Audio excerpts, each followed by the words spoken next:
നമ്മൾ സ്വദേശത്ത് ജോലി ചെയ്യുന്ന പോലെ അല്ല ഒരു വിദേശത്തോട്ട് ജോലി തേടി പോകുന്നത്. അതിന് നമ്മുടെ ഗവൺമെൻറ്റിൻ്റെ ഒരുപാട് നോഡൽ ഏജൻസീസ് ഉണ്ട്.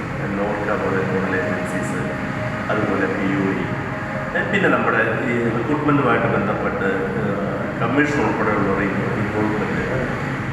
സാധാരണഗതിയിൽ ഒരു കുട്ടികളോ പേരൻസോ ഒന്നും ഇതിനെക്കുറിച്ച് ബോധേഡല്ല, അവെയറല്ല.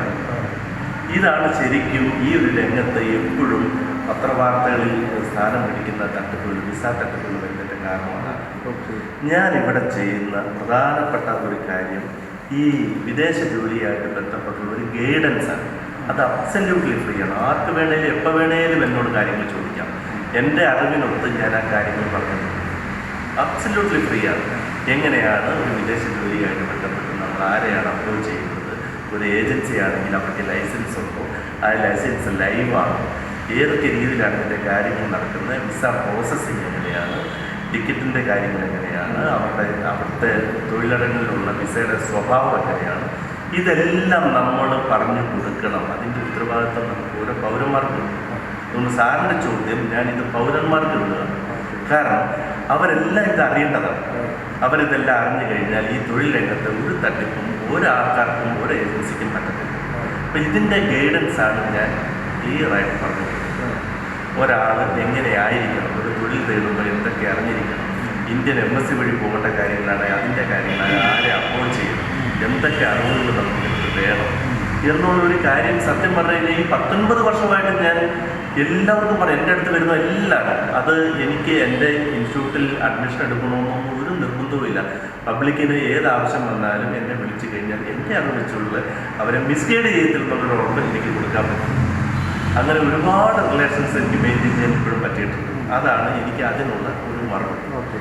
പിന്നെ സാർ പറഞ്ഞ പോലെ തന്നെ എങ്ങനെയാണ് പല ഇൻസ്റ്റിറ്റ്യൂട്ടുകളും അഡ്വാൻസ് ട്രെയിനിങ് പ്രോഗ്രാം വെച്ചിട്ട് പോലും അവർക്ക് ജോലി കിട്ടാതെ വരുമ്പോൾ ലൈഫ് എങ്ങനെയാണ് ഇവർക്ക് പ്ലേസ്മെൻറ്റ് കൊടുക്കുന്നത് എന്നുള്ള ഒരു അടിസ്ഥാന കാര്യം എന്ന് പറഞ്ഞു കഴിഞ്ഞാൽ, സത്യം പറഞ്ഞു കഴിഞ്ഞാൽ ഞാൻ ഇപ്പോഴും പറയുന്ന ഈ ആറ്റിറ്റ്യൂഡിൻ്റെ കാര്യമാണ്. അവരുടെ പോരാളിക മനസ്സിലാക്കാൻ നമ്മൾ സമയം കണ്ടെത്തണം.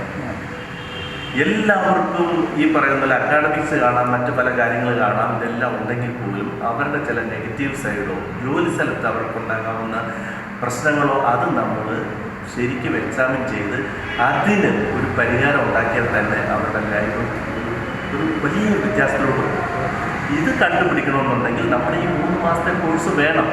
ഒരാളുടെ ലാംഗ്വേജ് ഇമ്പ്രൂവ് ചെയ്യണമെന്നുണ്ടെങ്കിൽ അതുണ്ടാവണം. ഒരു 3 മാസത്തെ നമ്മുടെ കോഴ്സ് ഉണ്ടെങ്കിൽ അത് റീസണബിളായ ഒരു ഫീസ് സ്ട്രക്ചറിലാണ് ഞാൻ ഇത് ചെയ്യുന്നത്. ഞാൻ ഒരിക്കലും ഒരു ട്രെയിനിങ് കൊണ്ട് ലാഭം ഉണ്ടാക്കാനല്ല ആക്ച്വലി ഞാനിത് നടത്തിക്കൊണ്ട് പോകുന്നത്.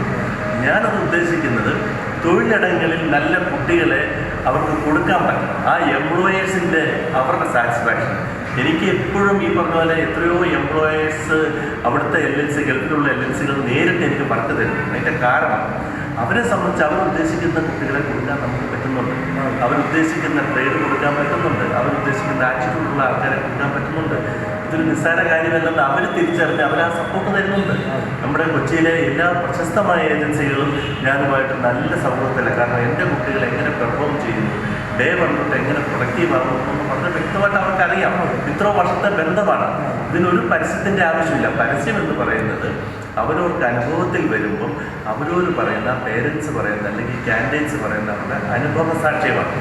ഈ അനുഭവ സാക്ഷ്യത്തിൻ്റെ പേരിലാണ് നമുക്ക് ഈ കാര്യങ്ങൾ ചെയ്യാൻ പറ്റുന്നത്.